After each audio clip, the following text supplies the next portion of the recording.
Myself Lucky. Myself Akshaya. Myself Srivasha. We are studying 9th standard from TS Model School, Elkatutti. Today we are here to explain the project of types of graphs. We have 4 types of graphs: pie chart, bar graph, histogram and frequency polygon. Graphs are widely used in business. Visual representation of data makes it easier to understand the large amounts of data. Visual representation makes students to understand the topic more effectively. That's why graphs plays an important role in learning of concepts. So, graphs is a worth of 1000 words.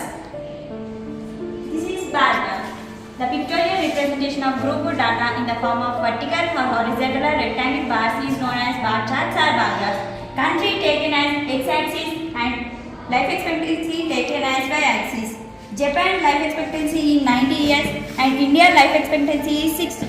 This bar graphs is used to represent the data more effectively and quick understanding. And this is a pie chart. Pie chart is an important type of data representation, and pie chart is also known as circle chart. Circle is divided into sectors and each sector denotes proportional part of the whole, and this is an example of pie chart. Here pie chart is crop production percentages. Cotton is 100% and rice is 60%. Remaining we can see. Here this is histogram graph. When the large numbers of data is given, we take histogram graph so that we can understand easily.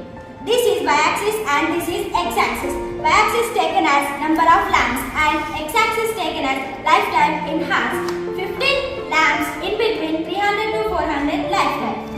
And this is a frequency polygon. Frequency polygon is a type of diagram where class frequency is plotted against the class midpoint and points are joined by a line segment and creating a curve.